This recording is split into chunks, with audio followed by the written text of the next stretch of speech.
Let's see. Oh, I need to turn the Wi-Fi on. That's what the problem is. Shit. And I'm gonna turn the Wi-Fi off. Cool. Well, this is the little hotspot. Oh, that's fine. The hell is that? Oh, so like an hour before Scott showed up, the neighbors across the hall, cute young girls that smoke a lot of weed. There's like 8 people that go in and out of that house every day. All right. Drove the crazy white cat woman downstairs beneath them so crazy to the point that she came out screaming and yelling. Really? And so the neighbors on the other building across the parking across the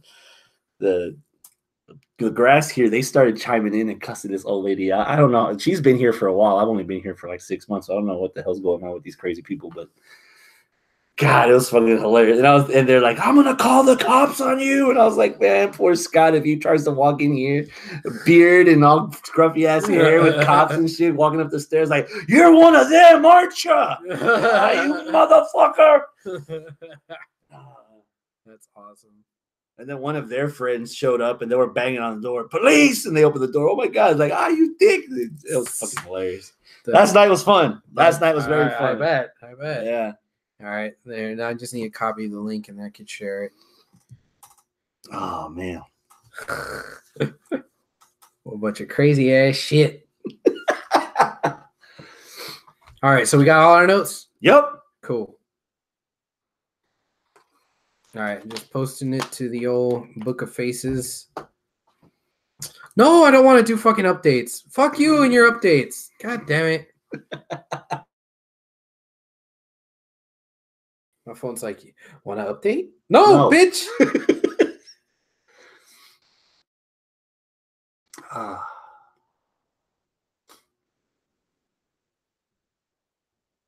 We are live. Tune in now. Exclamation point. Thank you. Next. Yeah, I said that. Dude, we need to add a new cover photo to our Facebook page. Dude, I tried updating a lot of photos on my phone and it didn't work, so I might have to do it on the computer. All right. But I've got some. Okay. I'll work on that over the weekend. Cool, man. Well, I'll work on that during the week before next week's episode. I'm on the road this weekend. Where are you going? I'll wait till Robert gets on here. I'll wait till everybody complaining about how many organs I still have in my body. I'm like 40% Dolomite at this point. All right. You ready? I don't know. Are we? Is the camera on? Oh shit! Start us off. There you go. Live from the landing strip. It's the 317th edition of Houston Wrestling Radio. This is Abel. This is Chris. And thank you so much for tuning in and joining us today. We very much appreciate it. If you are watching us live, log into your YouTube or Google account. That way you can chat along with us here in the live chat. I'll have you pulled up here on my old handy dandy smartphone and I'll see what you say. And I could involve you as best as I can in the show. So, say hi, talk shit, fact check us, or whatever. I'll try to see it and get you on in here. If you're not watching us live, that's okay. You can still interact with us on Facebook, facebook.com/Houston Wrestling Radio. And we have a Twitter, and I haven't touched it in ages. It's getting kind of dusty. And an Instagram and a Pinterest and a YouPorn and a Tinder, all that stuff. We're out there. We're trying. I just don't use them. I need to use them. That's something that we need to do better. Or I need to do better. One of us. That's how we get our third host. We set up a profile on Tinder. Oh, my. Gotta have a big booty. Anyway. Dat Pro, what's up, man? Yeah, you're early. Joining us live. He says, look who it is, latest ever. Some things never change. Talking about us being like, he says, oh, talk shit. I'd never do that.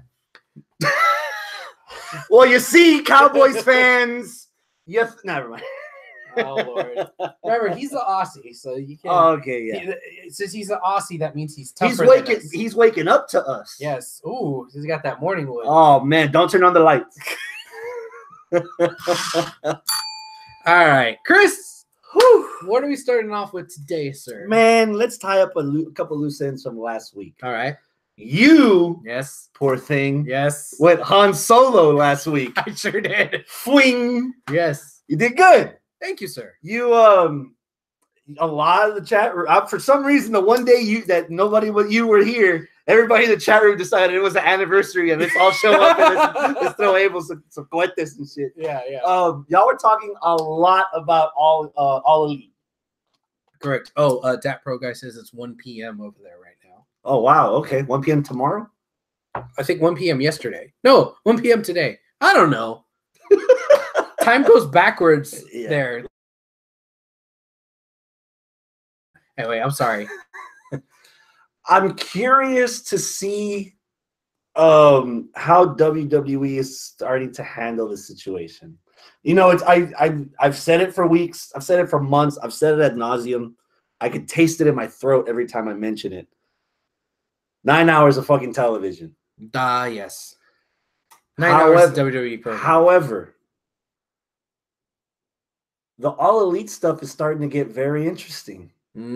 Because 2 weeks ago, Finn Balor was nowhere near the main event picture. All right. So you're saying the Finn Balor thing is a direct result of AEW? I'm saying AEW is starting a snowball effect of checking WWE's decisions.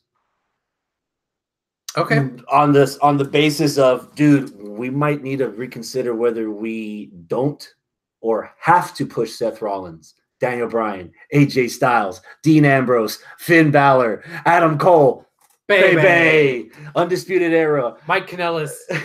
The fucking Revival of all people. They're asking for a release, rumors with the Z, that one way or another they're trying to get out of the company, hearkening back to tweets that Young Bucks and Revival have been throwing back at each other saying one day this match will happen.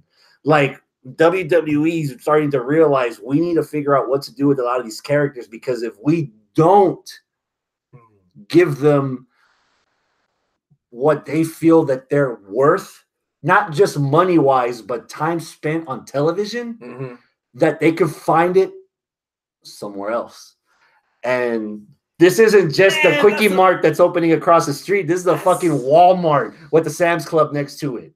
It's not. Not you yet. Don't think so? Not yet. Okay, WWE is a Walmart with the Sam's Club next to it. This is a fucking Costco. No. This is like a trendy new hippie Whole Foods.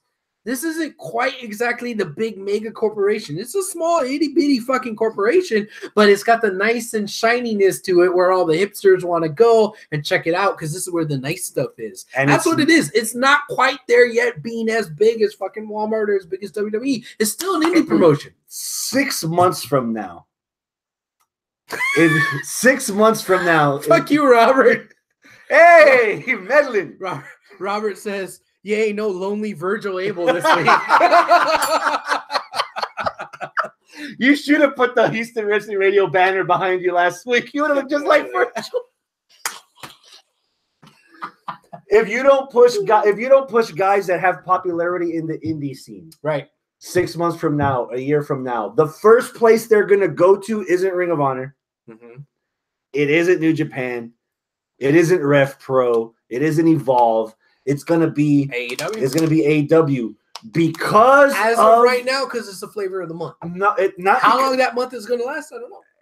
It might not be just month, because the one difference between all the other indies, or the difference between Impact, MLW, Ring of Honor, there is one guy bankrolling it. Yeah. So just because we don't see a product on TV right now, dude, you can't move into a building up foundation right now. So they've got talents like SCU, Pac, Jericho, Young Bucks, Cody. They've got something to work with. Again, just like you mentioned last week, that's not enough of a roster. That show we were talking about before on air, before we were going to do Ring of Honor in Houston, that roster that they have online is just as thin. So we're not there yet. True. But this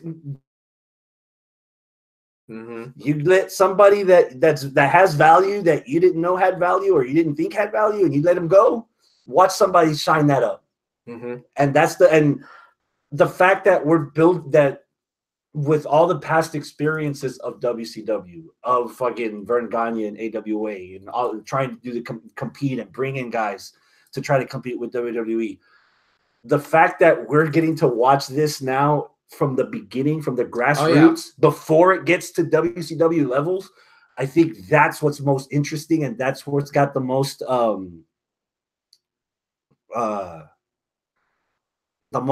hype's not the word I'm looking for, but it's potential. Potential, yeah. Yeah, and ambition is what I wanted to say. Ambition. I'm just afraid that a lot of people are putting the cart before the horse. Mm-hmm. And I'm not saying this to be a wet blanket. I'm not saying it so that everyone's not hyped.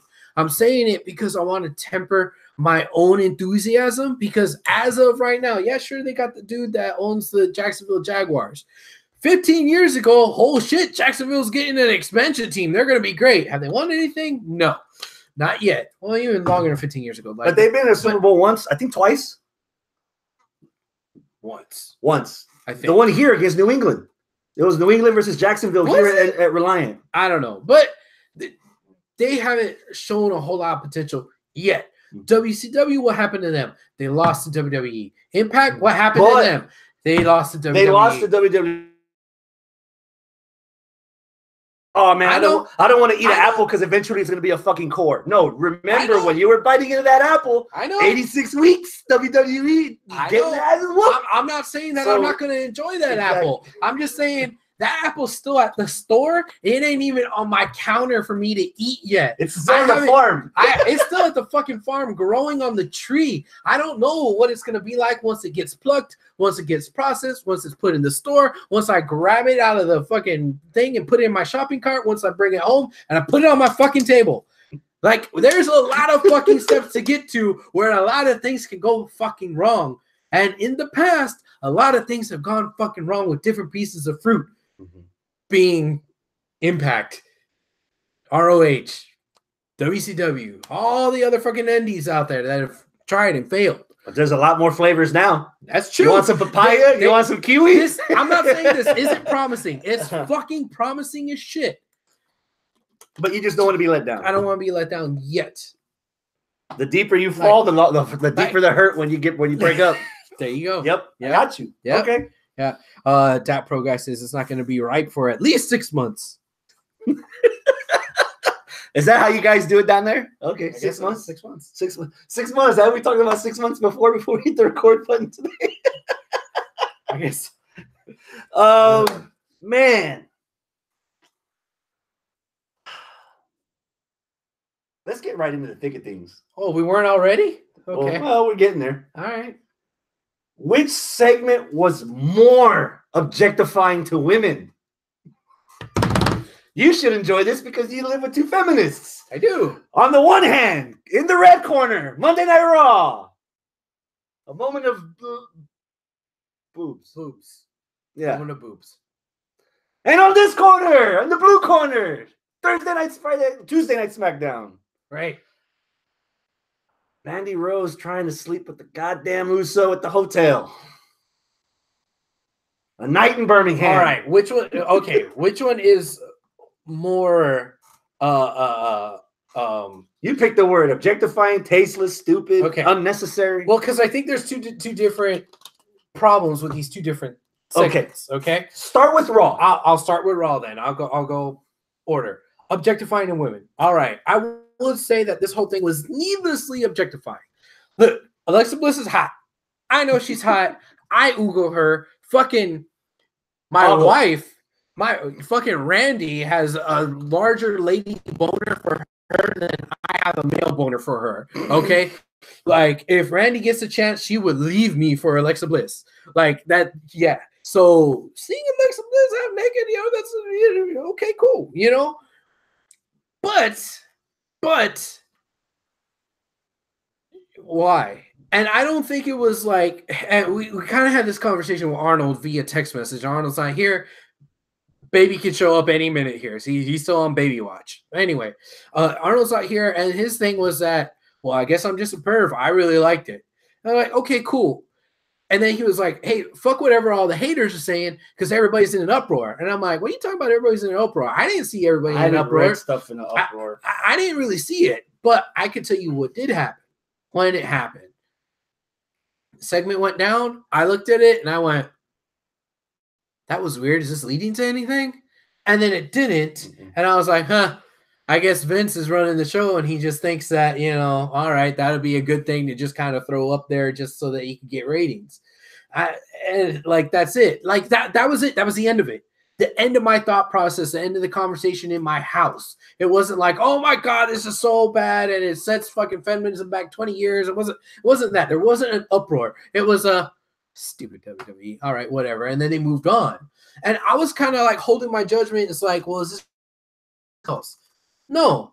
So what it showed me and what it told me is that they were using Alexa and her beauty just to have a Sable like they did with, or have a segment like they did with Sable back in the day, or with, you know, any of the other fucking, you know, the cat, any other fucking bimbo eye candy girls that were out there, just so that, oopsie, I happen to be half naked, and like that's it. Like, what was the point? There's no point. Does that fall into the storyline? No, not really. Is she gonna have a feud with the fucking nameless guy fetching coffee? No, it's just some nameless guy fetching coffee. So it was only there just so that we could see a little bit of her shoulder, which even then, like, I don't know if it was worth getting to that part, to that point of it being titillating when you didn't even get the titty.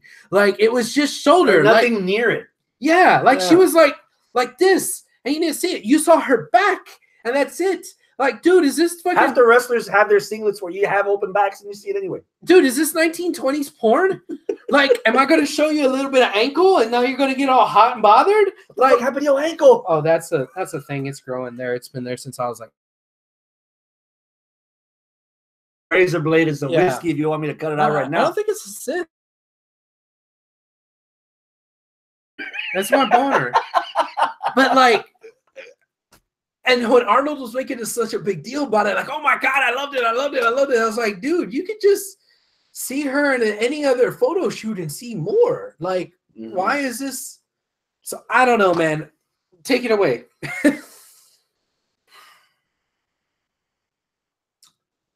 WWE has been doing a very good job as of late to try to treat the women less of as Attitude Era, Valor, Diva Era, divas, and treating them more like superstars, treating them equals. Yeah.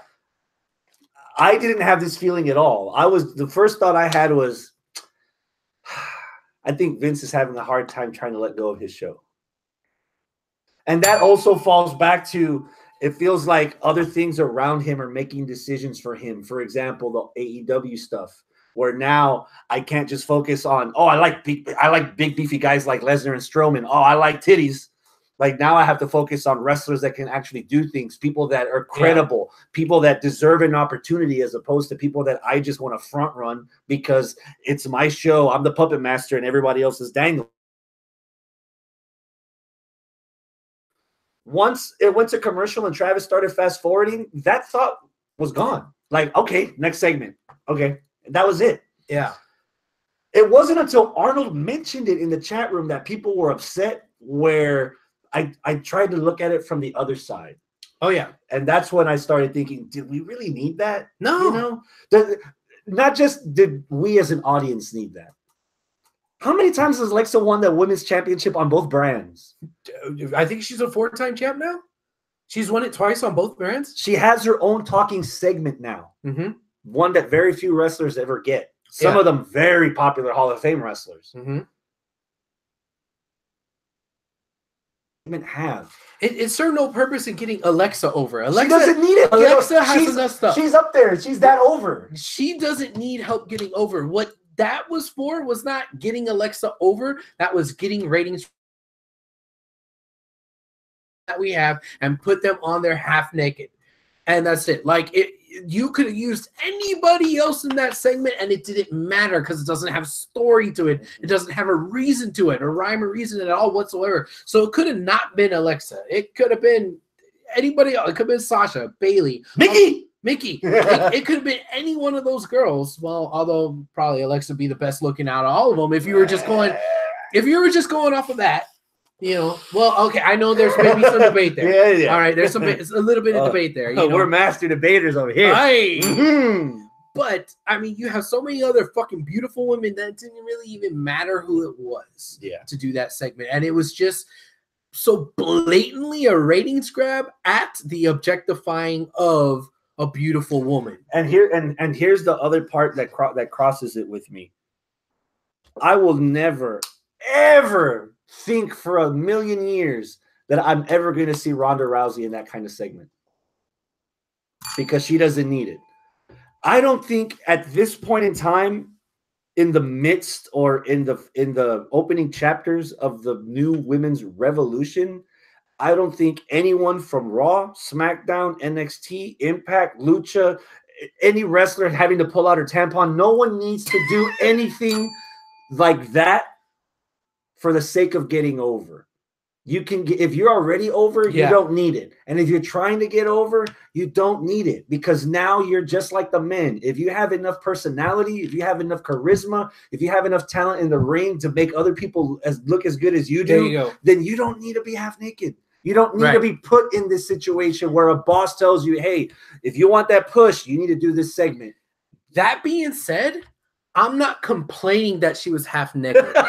I'm not saying I don't want to see half naked women. Hey, if you try pretty hard, if you try hard enough, you can find Toni Storm playing around. Yeah. I don't need to see that, not because, oh man, I don't like seeing women naked. I don't like titties. No, I like titties. Don't get me wrong. I like titties. I've seen your night job. Yeah, yes, you do. I like titties.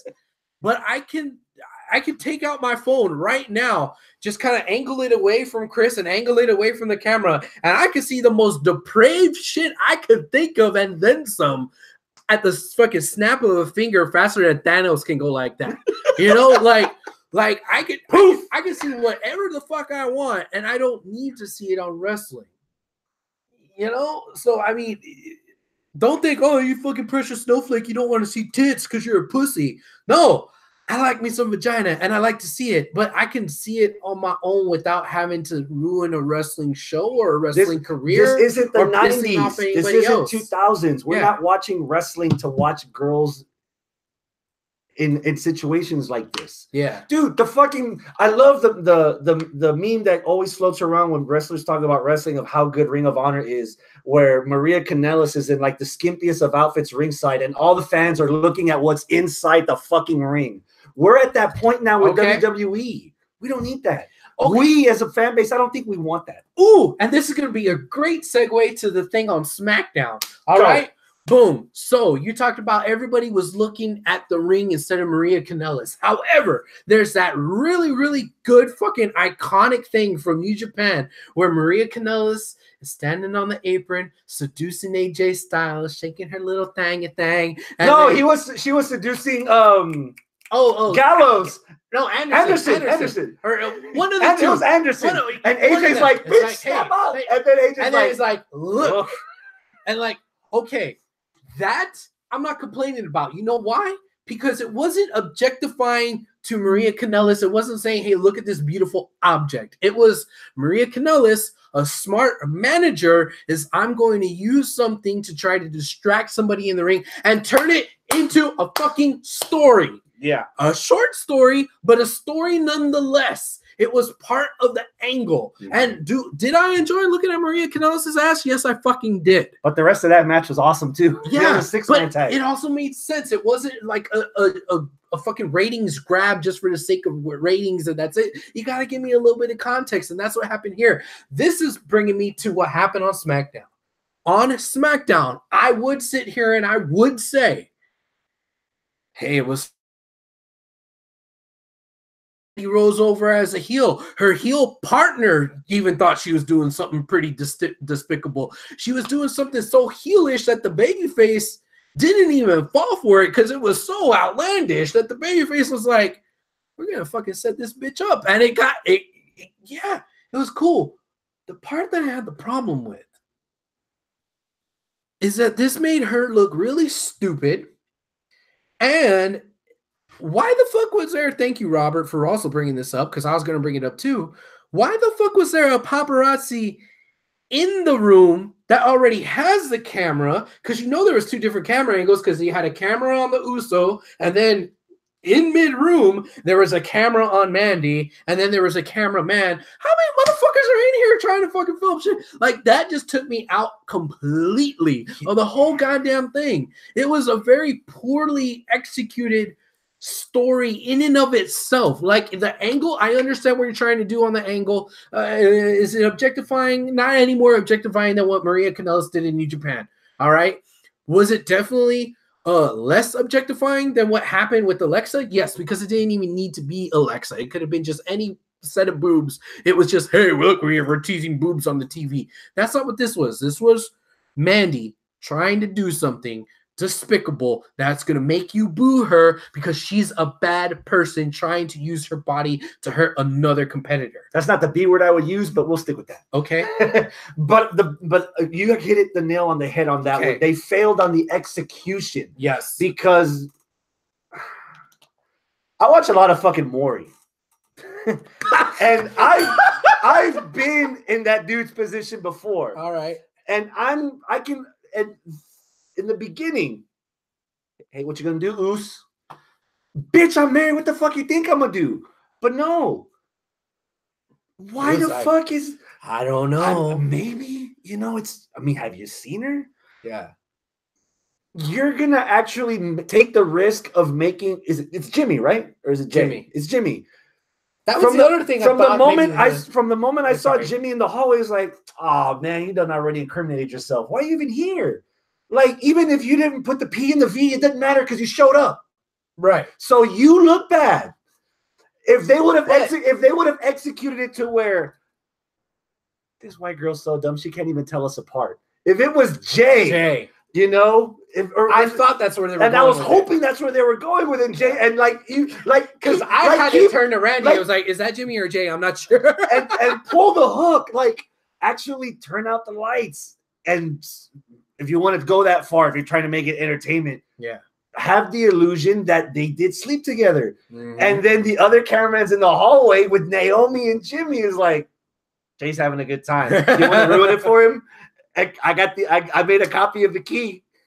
But that segment just was horribly executed. Now, at that point, you could make an argument, depending how fucking liberal you want to go, how feminist you want to go. You could make the point saying that if that had gotten pulled off, Jay just raped her because she gave consent to Jimmy and not to Jay. So there would be somebody upset at that. Oh my God, I didn't think of that. There would be somebody upset at that. That's why I'm single. You can fuck either way. But that's what I was expecting the switcheroo, not after they fucked, but after Jay was in there like, all right, what's up? And then when she started saying, got caught monologuing, this is my plan. I'm going to, use this to screw over Naomi. Why Naomi? She's my sister-in-law. Like, yes! That's where... Or just not showing him walking in the hallway and just show a camera of just the door opening and then Jimmy going in there. Yeah, Jimmy going in there with Naomi and be like, bitch, what you trying to do? And then pow, pow, pow. Like, it didn't even need to go to where it went, And the fact that this is a part that sold it for me. The fact that fucking her tag team partner's name, Sonya Deville. The fact that Sonya was like, girl, like that made it to me like, okay, they're showing somebody doing something wrong, and that somebody doing something wrong getting admonished for it, which is what wrestling is. Bad guys have bad things happen to them because they did a bad thing. So that means sometimes, guess what? On wrestling, you got to see the bad thing. Yeah. All right. So when there's controversial shit that shows up on wrestling, I give it a second, because maybe that controversial shit that happens because they're going to say, hey, that's context. Wrong. Yeah. That's wrong. And show. You can't take a snippet out of context and not see the whole thing to figure out why that piece fits in the puzzle. There could be people that are saying, this segment was all about objectifying women. No, the segment on Raw was all about objectifying women. This segment here was about admonishing somebody using their own body to manipulate somebody. That's what this is. And her body, her rules. If that's how fucking Mandy wants to do her fucking shit. Even though it's despicable, let her do it. It was her own choice to be a bad guy, and then it backfired. Okay? It's just the way that it was pulled off is just stupid. And Mandy's got boobs. Oh, yeah, Mandy looks good. I'm not complaining about Mandy or Alexa or anybody on how they look. God damn, they fine. Do I want to see them? Yeah, of course I want to see them. Let's get it straight here in front of the studio audience here on the internet. Straight. We I agree. enjoyed the view. We agree. We're down with feminism, but at the same time, we're still going to be masculine at times. Oh, yeah. I mean, I enjoy it. Yeah. I mean, I ain't gonna lie. What happened was I slipped, fell, and All right. Can we talk about the best segment this week? The segment all feminists would have been pleased by. Bobby Lashley. Bobby Lashley, a woman winning a man's title? What? Bobby Lashley, a woman winning a man's title? What? I don't know about the woman part, but let's get to it. Okay, Lashley. Fucking Lee. Okay, cool. Another example. Yes. Hey, we've been hearing for months that this guy did a lot of badass shit somewhere else. But if we're not doing it here and he leaves, he can do badass shit somewhere else and we'll be in trouble. So how about we give Bobby Lashley a belt and see what he can do? And I've been sitting here saying for the longest time, I want Lashley to be a serious heel and I want them to push him. And I got what I want. Cool. You're getting a mix of both because finally now it feels like both Leo and Bobby Lashley not only are making themselves look good, they're making each other look better. Because Lashley, for being the heel that he was, even towards the tail end of Impact when he was doing the whole top team thing, his charisma wasn't really coming out as much. Okay. So Leo Rush is kind of mixing his charisma into the whole package. Leo Rush kind of not being credible or not being taken seriously. He was doing some manipulating in that three-way and getting both the guys off guard. Yes. To the point where he's adding another dimension to Lashley's arsenal that he didn't have in Impact, even with the whole clique that he had over there. And what I like about what Leo was doing is that he is kind of scaling back a little bit of the goofiness, of the silliness, and scaling up the evasiveness. The backstage promo with him. Okay, well that was where I started noticing. But where I'm going with the evasiveness on that is that he's still a world-class athlete, and people forget about it. Yeah.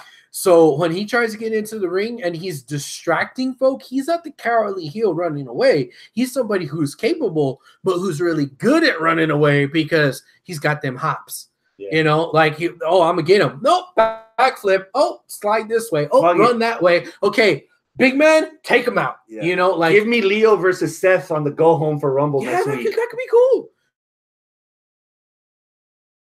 Typical cowardly heel manager. Oh, I got my hands on you. No, don't hit me. But here it's like, I got my hands on you. No, you don't, bitch. Like he just poof disappears because he's that quick and that slippery. I like it. Nasty Nate, what's up, man? Thank you for joining us. And the other good thing about Lashley being having the belt is it takes out the worst of the angle between Dean and Seth. That angle did not need the Intercontinental title. Okay. And the complaint that Arnold had that these two guys, it's a blood feud. We don't need to be seeing headlocks and rest holds. Yeah. They don't need to do that anymore because the title's not in play. They can beat the ever-loving fuck out of each other and redeem whatever they had in the beginning of this feud, while Lashley can do his own thing with the Intercontinental title. Okay. So I think it does a lot more good than harm by doing the move that they did here. I think everybody came out looking better. Their directions, all three of them, look a lot better now than they did before this match. Robert says in the live chat, a little strange for a heel to beat a heel. In the three-way, though, it's okay. I would assume. Because, if it was one-on-one heel versus heel, that's a little weird, especially in WWE. Outside WWE, you see that a little bit more often. But since it's a three-way, that's how WWE sometimes gets away with taking a belt off of one heel and putting it onto another. But that's an easy way for a heel to cover himself, saying, if it was me and Lashley one-on-one, I would have beat him. But the fact that I still have to deal I need to finish him off before I do my own thing. Gotcha. So it's an easy write-off. Robert also asks, does this mean that we're moving on to Lashley versus Elias? I think I've moved on completely from Lashley versus Elias. Me too. Dude, Elias is like Elias is Blue's Clues little segment. I like where he just like helped Braun. Like, hey, he's in a limo, but he sung it. Fucking bard. Yeah, that's fucking awesome. Yeah, I thought that was cool. So, since we're that's awesome transition to the next thing, the last thing from Raw. Do you buy storyline wise why Braun is no longer in the title picture at the Royal Rumble? Yes and no. Yes, it makes sense because he fucked up Vince's limo. So Vince got pissed and was like, hey, you're out. That's where it makes sense. And then, hey, let's find a new number one contender. How are we going to do that? 4-way. Oh, but with an amendment because we forgot about Jinder Mahal. You have a wild card. Okay, cool. So they play through the wild card round. They go up to the fucking divisional round with the fucking 4-way. And then, okay, it winds up being Finn. All right, cool. All that makes sense. Yes. The part that's no is Braun ever taking no for an answer. Like, he pretty much got slapped with a $100,000 fine, which I'm sure he doesn't give a flying fuck about. But then his title went away. And then he was escorted out the building. He flipped the car and he thought that was enough. Yeah, and I was totally expecting him to just kind of, all right, I'm getting escorted out the building. And then an hour and a half later, whoop, slipping back into the building and showing up and ruining the 4-way. And then Vince, you can't ruin my match. You know what? I'm so mad at you. I'm going to have you get your ass kicked by Brock Lesnar. The match is back on again. Like, I expected that to happen, but it didn't. So I'm like, okay, storyline wise, that end of it there was weird. Like, Poochie went back to his home planet. Yeah, it's like, I can't buy Braun not being pissed off and not trying to figure out a way to weasel back into the match. Even though he's not a weaselly fellow, it's more of a bludgeon his way back into the match and like fucking strong arm his way. But I don't know. But that's Braun. Do you have anything to say about Braun, or shall we move to Finn? I don't think I can add anything you did. I think you explained it for me. Okay. I think you explained it for me perfectly. I love, since we're transitioning to Finn, I love Cena's new role.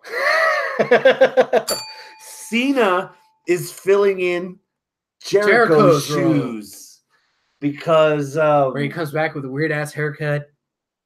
And he reminds us why we like him after all these years of booing him. That promo he gave to Vince was like a retrospective of the fucking career. Like he did Ruthless aggression. Oh my god. I like that. It's a nice callback. It was well written. And if he came up with it himself, well done. But again, another example of Vince the impression that I'm getting that Vince might not be in control of his own company anymore, because it felt like it wasn't Mr. McMahon, the character, but Vince McMahon, the president, the stockholder, saying, you know what, look at all this beef. You? Ha! Where's the beef? Yeah. You know, it could have been somebody else in that picture instead of Finn, but the most believable thing was Finn actually coming out and saying, hey, finally, it's taken 2 fucking years. The cat's finally out of the bag. I am the only guy I'm the first guy that has had this belt and never got my one-on-one rematch. So we need to rectify this now. And sure enough, fuck it. You think you can hang? Go up against these 3. Yeah. And that match was fun. Match of the week candidate for sure. Match of the week candidate for me as well. Yeah, it was fun, especially since what sealed it for me was Travis was like, Finn ain't winning this. 3 seconds later, Finn. Can I rewind a little bit? Go. This is Finn's match didn't start with the 4-way. Finn's match started with Jinder Mahal. That was a given. I fast forwarded. No. I did. I fast forwarded. You fast forwarded. You did yourself a disservice. Okay. Because it felt a little bit like WrestleMania 30. where you had the one-on-one match where you tenderize the beef up a little bit.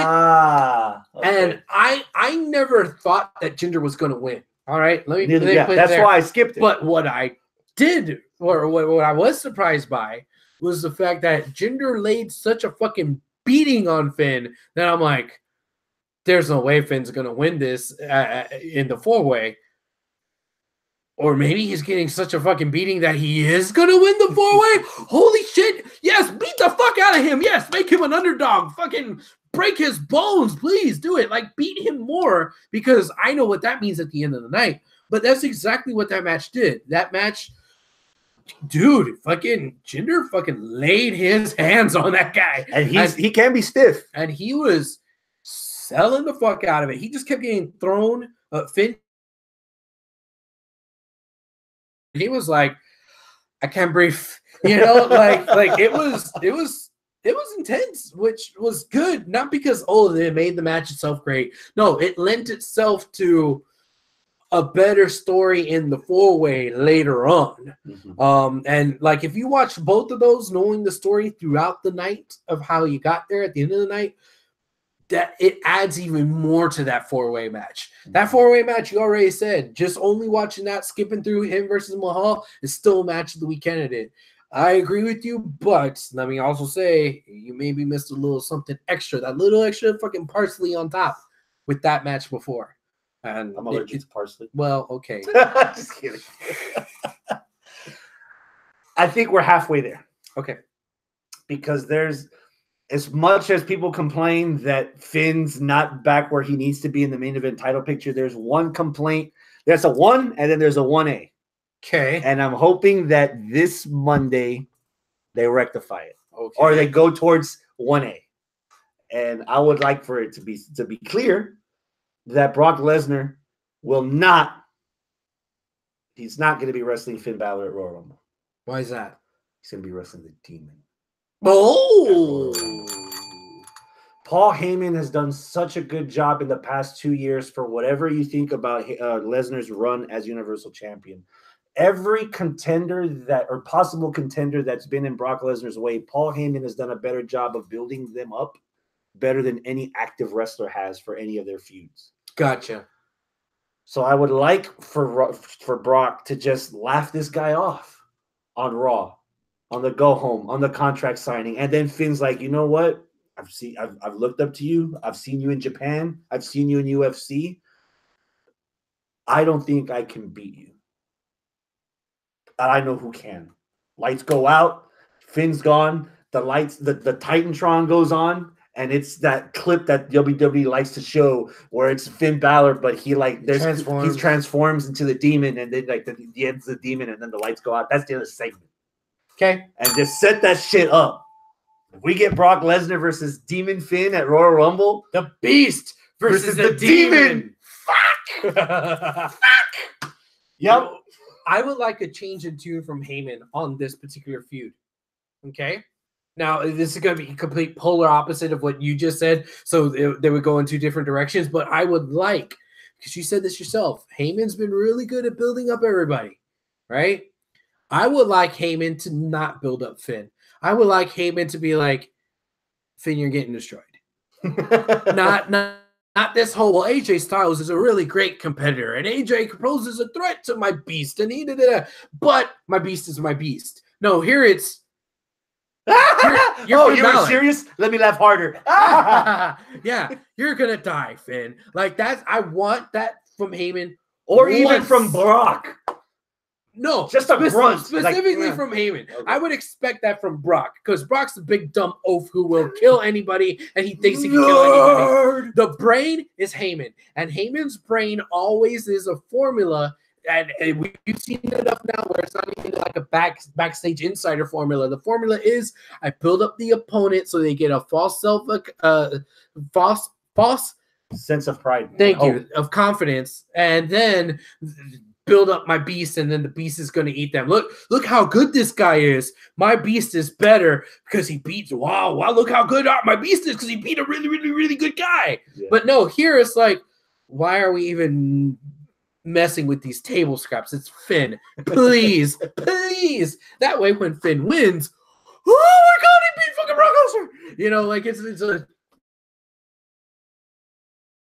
need, which again, you could be recreating WrestleMania 30. You could be recreating Daniel Bryan, since Daniel Bryan's not Daniel Bryan anymore. You need a new Daniel Bryan, and not that new Daniel Bryan. You need a new Daniel Bryan, and Finn could be the new Daniel Bryan, who's really more like the old Daniel Bryan. I got you. You didn't lose me.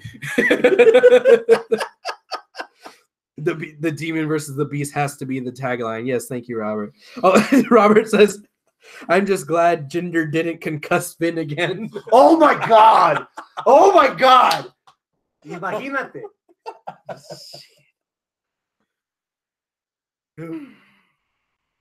What did you think of the opening segment of SmackDown? Refresh my memory. What was it? Becky. Ah, yes. That's all I had to say. Becky. I like Becky. I like that Becky had the hooks. Oh, okay. What? Not when she's in the ring. I want to comment a little bit before she was in the ring. She was walking up and fucking stakes and weights were out there. Xavier drops down his jacket so you can see that he's wearing a shirt, and you hear the fans cheering because they like fourth wall breakers over there actually like in on it. Yeah. But the fact that like he blended up this nasty ass concoction that I'm like, this motherfucker really gonna drink it? And he takes a sip, and I'm like, damn. And I'm sitting here thinking, do they like do this thing where they have a bottle and then it goes off a camera, so they grab a different bottle, switch it out, and then no, that thing was they put the stuff in it, they put it in the blender, they blended it up, took a sip, all on the same fucking camera, and I'm like, and over comes the fucking man. Wow, it's a little weak. I'm like, damn, bitch. And everyone sold it. And everyone sold it. Becky, 2019 Universal Champion. There, I said it. Yeah, Becky's going to submit Brock. Michael Network.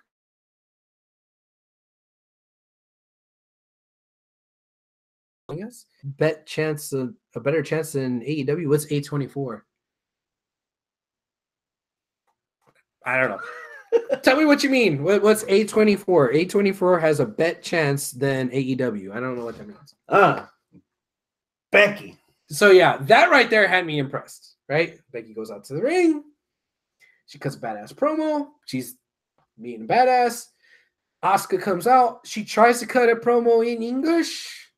And I honestly didn't understand half the stuff she said. Oh, poor thing. I know. I didn't. And I was kind of, because Randy doesn't like to have the volume up really loud in the house. So we always have closed caption on the TV. Always, right? I was waiting for the closed captioning to kind of help me out. And stuck. The closed captioner was like, I'm just going to skip a line. Like they couldn't figure out what she said. I couldn't figure out what she said. And bless her heart, I know she's trying her best. And I know English can be hard.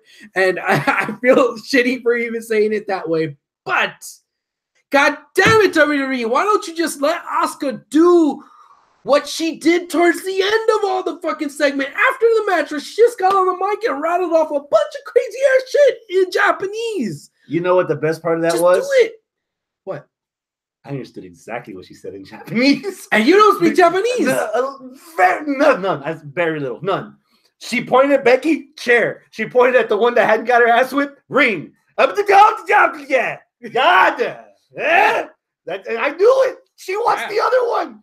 Give her the other one. Give me the other one. Oh, I'll show you. Yeah. And she beat her in like 60 seconds flat. Yeah. I was fucking that whole segment, dude. I'm hyped for this women's match, bro. This might be a little bit racist. Oh shit. Disclaimer. But you could probably treat her like the way South Park treats Kenny. You don't know what the fuck Kenny says, but you know what the fuck Kenny says. You know, like, let her fucking speak Japanese. I don't know Japanese, but the Japanese folk know Japanese, so they know what she's actually saying. And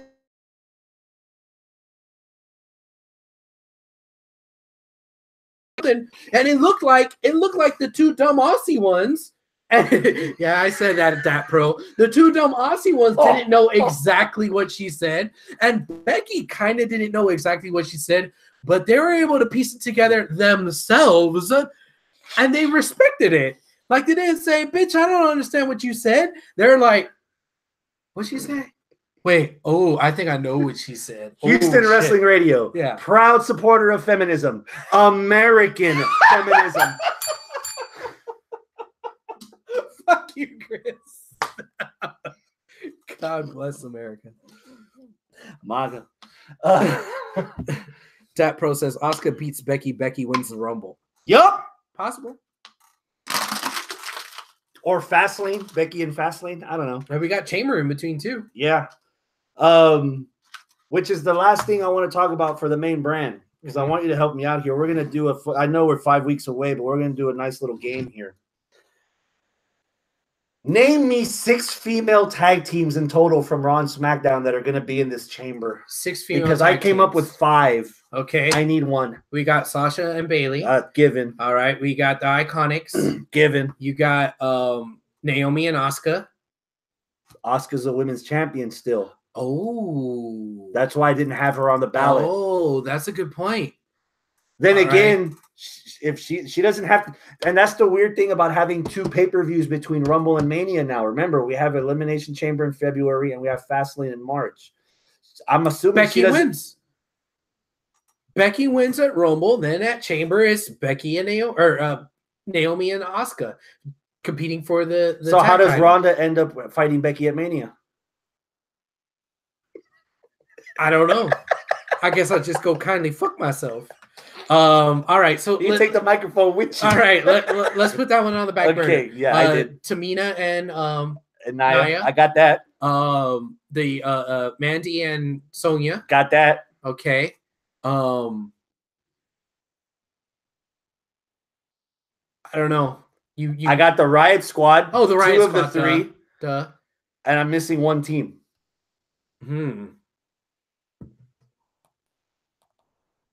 Man, I don't know. I don't know, man. Foxy and 3 teams from Raw, 3 teams from SmackDown. From Raw, we have Bailey, Sasha, Nia, and Tamina, and the Riot Squad. All right. From SmackDown, we have Rose and Deville and the Iconics, 2 heel teams. So what's a face team on SmackDown? If that's the logic we're going with. Shit. Okay, a face. Because right now, the only face team out of the 5 that we have listed is Bailey and Sasha. Ooh, okay. Who are the girl faces on SmackDown? Naomi and Asuka. There's no other. I'm drawing blanks. Carmella? With Truth, Carmella could be considered a face. But Carmella and Truth? Oh, shit. That would make so much sense. That makes so much sense. No, oh, my God. How about, just throwing this out here. Carmella and Ellsworth. Carmella and Nikki Cross. Arnold said that he was raving about the teases of all the debuts of the guys that we're supposed to be getting soon. He liked them, yeah. I think Nikki Cross on Raw with Natty and who was the other one? Bailey? Just didn't fit at all. Yeah. That was like that was like fucking the chick from Mean Girls joining the Plastics. It just doesn't work. It didn't work for me. Like, it didn't make sense. It didn't make sense to me. Yeah, that was another indicator from Raw of, oh man, we got to have something shocking, so we got to have a debut. Okay, a debut for a ratings grab, because it didn't make sense why Nikki would team up with that particular team. I don't know.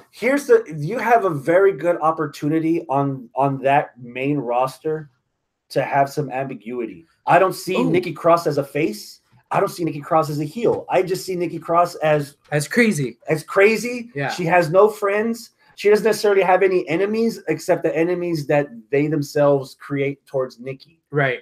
So to have Nikki just like willy-nilly out of nowhere against the Hugger and the Heart, it left a really bad taste in my mouth.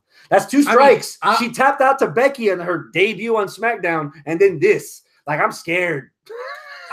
Although I can't say that I'm happy to see Nikki Cross. I'm extremely happy to see it. This is another example of how, not to jump ahead, of how a wrestler on the main roster is treated, and then a wrestler on NXT is treated. Yeah. You know? Well, I got something to say about that too. Go. Going back to Heavy Machinery. Okay, the segment where they're blending up the fucking protein shake, right? Like, that was cool. However, Dozier, dude. If somebody told you to turn it up a notch, they lied to you, brother. Like, you need to turn it back down. Because in NXT, he was human. On WWE, so far, he's a gnome. He's just like, like on NXT, he was human. Like, he would be theatrical. Oh yeah, stakes and weights, brother, we're gonna do it. But he would speak English, and it felt like part of his personality. Stakes and weights was just random, and it got over. But now it's kind of like they're forcing it for him to just be a character. Yeah, instead of him just being himself. Remember when we watched that ROH, and it was one of the fucking Briscoes, and at the end of his promo, he goes, "Bitch." But we exaggerated it to the point that at one point, me and you and Travis, we're saying to ourselves, you know, like if you just if I debuted on this show, and one of the first things I did on this fucking show is like, "Welcome to Houston Wrestling Radio," and it wasn't even the way he said it. The way Briscoe said it was just, "Bitch." Like, yeah, exactly. And we turned it into like this grandiose thing.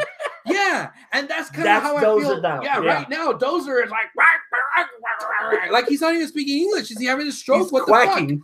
Yeah, he's Aflac. Yeah, like what the hell is he doing? Like, dude, tone it back a notch. Yeah, like be a human. Right now, he's not a human. He's a fucking garden gnome. Talking like the Ultimate Warrior. Yeah, what he's saying. He's done. Okay. We got some Foxy and Mickey. That could be a team. We need faces, ladies and gentlemen. Faces. The only face team we have is Bailey and Sasha, and the wrestling audience wants them to fight each other. Lacey, that would go for Lacey and Dana. Lacey's a heel. Dana's but they reboot these people when they go to the main roster. Rude was a heel in NXT, and then he showed up, and everybody loved him, and he's been a face ever since. So Lacey and Dana could be a heel team. Or you can repackage Dana as a face. Maybe with Lacey. Okay, they could be a face team. Lacey and Dana could be a face team. The best part about these like could Lacey get Dana over in a rivalry against each other? Or as no, as a team. I mean, we know who the Marty is, but would they be the Rockers? I think Dana needs to work on it alone. Okay. And I think that's the other part of this women's tag team division that I don't really understand. From the genesis of pro wrestling, we had tag team to be a team from the beginning of their careers, knowing that eventually they would split up or they would want to have individual success rather than team success. That happens with mostly everyone. So now we're kind of doing it backwards with the women because we don't have any teams at all. We don't have any killer bees. We don't have any like established teams. It's just Demolition, A and B, and then C and D, and then E and F, not the G's. You know, except for the Riot Squad. Except for the Riot, but that's the Iconics. And that's two. Remember a couple years ago we were like basking in the riches of all the tag teams we had on Raw, and Raw was an awesome division. Half of them were just dudes put together. Whitesnake, fucking Sheamus and Orton. Yeah. They were just put together. Shit, the Bar at one point were just mishmashed together. Yeah. And it feels like the only team that's like that right now is the fucking Revival. And see how they're getting treated. Yeah. And it feels weird that now all of a sudden the success of the team is more important than the individual success when right now the women's revolution is championing individual women's success.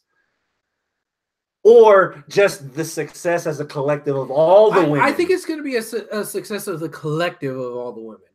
I think but that's what it is. Having to fragment them in this tag division when you don't have a lot of women, you don't have enough solidified teams. Natty's friends with damn near everybody.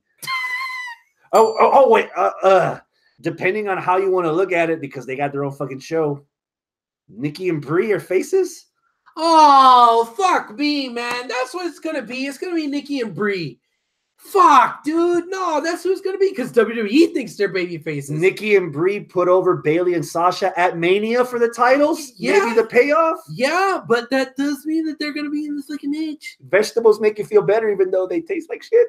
You have to have your vegetables. Oh man, dude. But we have literally, if that's the case, Okay. and you keep them as bitches, heels. I'm sorry, Kyrie They're and American. Asuka. Ooh, that's Jumping Bomb Agents 2.0. What Jumping Bomb Agents? Is that something from Japan?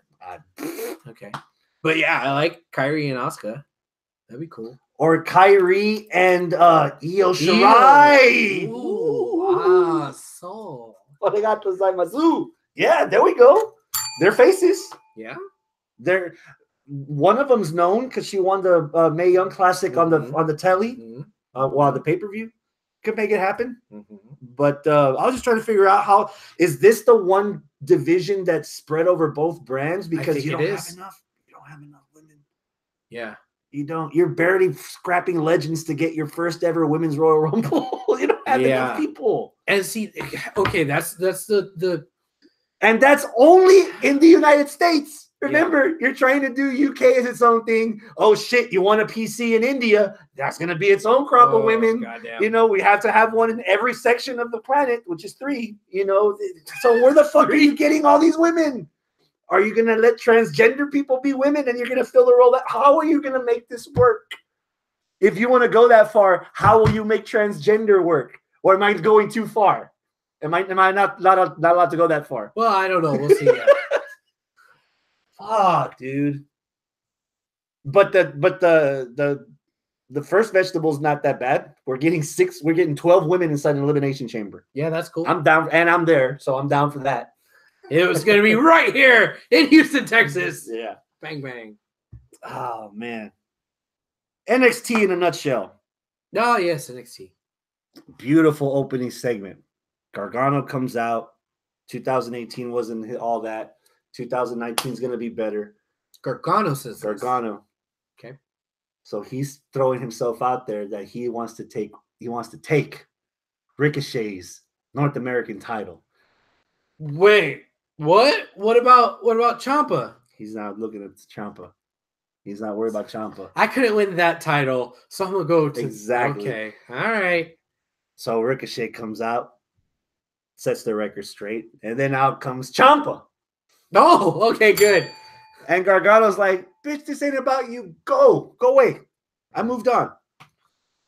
Then Alistair absolved me of my sins.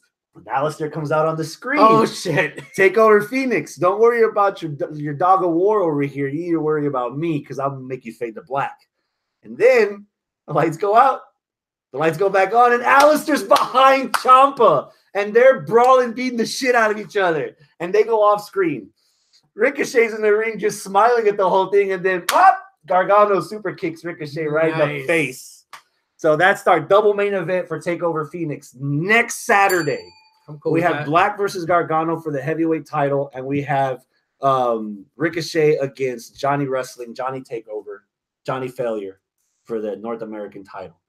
The rest of the episode was pretty quick. Again, the call-up syndrome. We had EC3 against Adam Cole. Baby. So guess who's going to win? Adam Cole. We had Bianca Belair against Nikki Cross, match of the week candidate.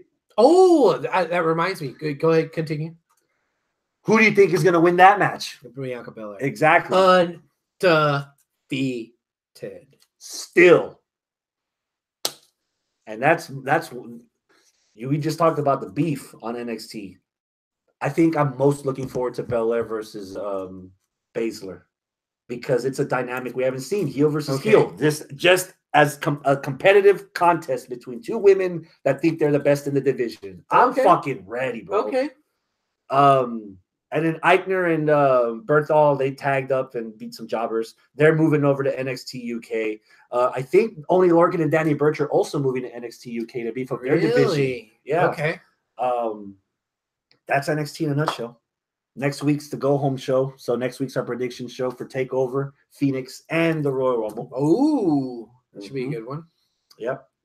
And then next weekend, that Friday before the Royal Rumble, and TakeOver. There's Ring of Honor here in Houston. And Impact versus Rev Pro or some promotion, they're going to go live on Twitch in Brooklyn. Which, by the way, they're simulcasting it. I know you had the conversation last week. I don't know what a Pursuit is. I don't know who has Pursuit. Everybody's got a computer. Everybody's got internet access. Everybody's got Twitch. Yeah. Impact will be on Twitch every Friday night, 10/9 Central. So okay. So maybe that's how you do it. And there's a match that I was trying to get us to watch that I hadn't even seen. Yeah. We were watching it, but we're going to watch it both blind, but we're too busy setting up and talking shop. The Rascals against the Lucha Brothers. Yeah. Man. the like 2 minutes that you saw, you were like, oh my God, Abel, you got to pay attention. Match of the week candidate from last week that I wasn't here. Wrestle Kingdom's off the table because we already talked about Wrestle Kingdom. LAX versus Lucha Bros was fucking Mexican wrestling at its peak. Ooh, I fucking loved it. Really? LAX squeaked it out against the Lucha Bros, and everybody had the respect at the end. Even Conan came out, I was like, look, you know what? I thought y'all were going to go all crazy. Y'all were going to like kill each other and hate each other, but I respect all of you. Cool, let's go. Yeah. Homecoming was pretty good, man. Homecoming was pretty solid. Oh, yeah? Taya Valkyrie actually beat Tessa Blanchard. She's a new women's champ. Ooh. Impact retained over Cage. The X Division match, 4 guys that have never been in an X Division match before. Rich Swann finally won it. It was good. It was good. Okay. You mentioned a couple of match of the week candidates in there. And you also mentioned how, the Mexican wrestling was great. Let me throw out something here that Arnold did put in our live chat. Oh, yeah, I was waiting for Arnold says, hey, Arnold. His match of the week pick is Andrade versus Rey Mysterio. I have to say this. My match of the week pick is Andrade versus Rey Mysterio. I agree with him. That's my pick. Oh, I see that you think that we're wrong. Are we wrong? Fuck you.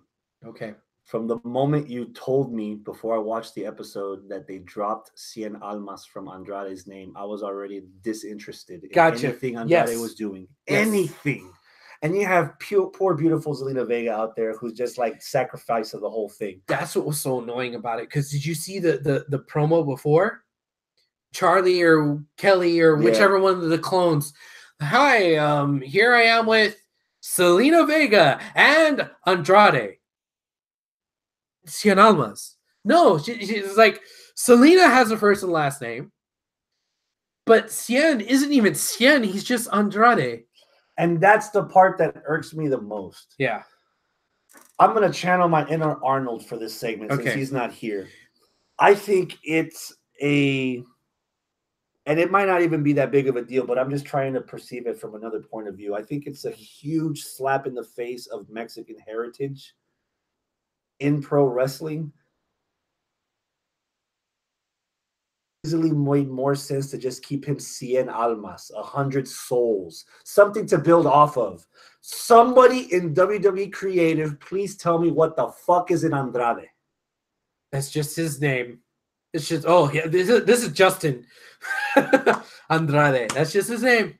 At least Cien Almas, the creative Mil part Muertes, Cien Almas. Yeah, that's the creative part. That you could have built. Oh man, Cien Almas. It's from Mexican wrestling. He's had so many wrestling matches in Mexico. He's beaten so many people. He has 100 souls worth of victories. He could have. That's easily right. What was even clever about that was that Almas is an actual last name. Yeah. So is Andrade Cien Almas. So it kind of makes sense. It's like, okay, well, his real name is Andrade Almas, and okay, cool. But you just say Cien Almas. Oh, 100 souls. Oh, all right, cool. It's like a dad joke in the name almost, but it's not a joke. And even then, it wasn't the whole Cien thing. Wasn't 100 souls. It was Cien because he was keeping it 100, keeping it Cien. Yeah. He's 100% of a good wrestler. Yeah, whatever. Like there was so much in that name that was just creatively and conceptually just cool, that had a lot of meaning to it, and you just stripped all of it to just give him the least creative part of his name, which is Alma. Just wait. In 6 weeks, match of the week pick: Andrade versus Rey. Rey Mysterio, Rey Phoenix, Rey Cucamonga. ¿Quién, güey? Just come on. And see, there wasn't that much creativity. I'll hand it to you. There wasn't that much creativity in Alexander Rusev. In Alexander Rusev, this is the equivalent of them just calling him Alexander. Exactly. Right? But Rusev, okay, that's a little bit more creative because not everybody, it's different, and it's, you know, and yeah. What was Antonio Cesaro? You kept the more interesting one, Cesaro. This was as if you only called him Antonio, right? Again, it doesn't really make sense, but whatever. But here, you're going with the fucking interesting part of his name, and you're getting rid of it. You're getting rid of the interesting nickname and getting rid of it. What the fuck, man? And that shit's still in his theme song. It's still in his logo, the ACA. Yeah. El Ídolo. Hi, Chihuahua. All that being said, that might be my match of the week pick. But this is why it's nowhere near match of the year for me. Oh, nowhere near match. What was it for? Nowhere near. What was it for? Yeah, nowhere near. What was it for? No, nothing. Exactly. It was a grudge match. It's the second time being. They tried the picture-in-picture for one commercial break, and I think they did it for the other one. A match like that, if it's going to go that long, even with 2 commercial breaks, I want to see what's going on during the commercials, because you've shown that you've given us the ability to do that. The ability does exist. If you want to put that over, don't interrupt it. Yeah. And yeah, the whole thing just hurt me, man. It just left me with a bad taste from the very beginning. I was like, "Oh man, really?" It just scratched your booty hole in the wrong way. Yeah, and like they scratched it, but they just filed the nail, so it still hurts. Like you didn't give it a day or two for it to blend. Yeah, yeah. It's not smooth. Yeah. Hector, what's up, man? Thank you for joining us in the live chat. He says, "What do you think about Trevor Lee signing with WWE?" Trevor Lee signed with WWE. Yep. Really? Yep. Cool. Good for him. On to bigger, better things for him. The few times I've seen Trevor Lee in Impact, I was like, all right, this kid's cool. But I don't say this with everyone, but that's a guy that you might need to put on 205 right now. Trevor Lee. Okay. He's going to get lost in the shuffle in NXT. There's already a lot of beef. There's already a lot of established names there. Dude, stick him in 205 with Cedric, with Hideo, with fucking Itami, Tozawa. Yeah, he needs to be on 205 now. Mm-hmm. Especially if you've taken Leo Rush off the program. You've taken the Lucha Brothers off the program. You need to find a way to fill that up. They actually promoted Humberto Carrillo from NXT. Oh. He was teaming up with Raul Mendoza for a minute down there. Yeah. Now he's actually got a call up. He's on 205 Live. He actually had a match with Buddy Murphy last week that I was hoping to get to watch, but time. Yeah. You know? But yeah. Good luck for Trevor. Yeah, that's gonna be him on the main roster. Trevor. Yeah. Like, okay, well let's look at this track record here. Another one. Keith. It was Keith. No, Elias Sampson was the more interesting name there. Probably Elias. So he stuck with that. Okay. We just called him Samson, the guitarist. No, they tried Samson. They tried to emphasize Samson when he was Elias Sampson NXT because of the monolithic look of him. Well, he was a lot more cut then than he is now. Now he's just more tone. bulky. He's tone. Yeah. You know, he was a lot more defined down there in NXT when he was Samson. But who else? Shit. They went backwards and gave Charlotte a last name. Yeah, that's true. But Charlotte Flair makes sense. You know, that'd be fucked up if they, instead of Bobby Lashley, they just go with Bobby. Like, the Lashley is the thing that's a little bit more unique, but they're going to go Bobby. Leo Rush, they're just going to call him Rush. No, they're just going to call him Leo. Almighty Lashley. The Almighty Bobby. Oh. It's Bobby's world. The Almighty Ricky Bobby. God damn it. Yeah. God. I believe that is it for a show. Unless there's anything else that you want to add. No, I'm all spent. There's no more juice in that box. That's it, man. All right then. Oh. Before we go, yeah. If any of you, because I slid this in the DMs like a ninja last night. If any of you guys sat through the last 75 minutes and were hoping to get detailed talk about NXT UK Takeover, go back in the archives. Scott the Scott and me, we were here last night on a Tuesday, and we actually did a dark match for NXT UK Takeover Blackpool. Talk about it here, listen to us rave about the main event, listen to us scratch our heads of why the fuck Finn Balor was there. And we break down all the matches as best we can. Our raging boner for Vader Jr., all that good stuff is in our NXT UK Takeover talk. And who knows, you might be able to see some more UK dark match stuff with Scott and I in the future. Yeah. Okay. Yeah. You know, like I said last week, there might be a few programming type changes that we're going to try to do in this new year. It's going to be hard to do that during WrestleMania season because we got to like cover everything. It's going to be hard. But maybe like in the future, we might change some stuff up, change some things around or whatever. So, yeah. And we might be trying to cash some checks that your mouths are writing out there. Robert. Hector. We'll see. We'll play the mass singer here for a couple of weeks, maybe. Definitely not a Dat Pro Aussie guy. Well, we'll see. If we work out this Google Chrome chat, this Google Hangout, fuck that. You got a couple of months to practice an accent. Yeah, I guess so. Oi.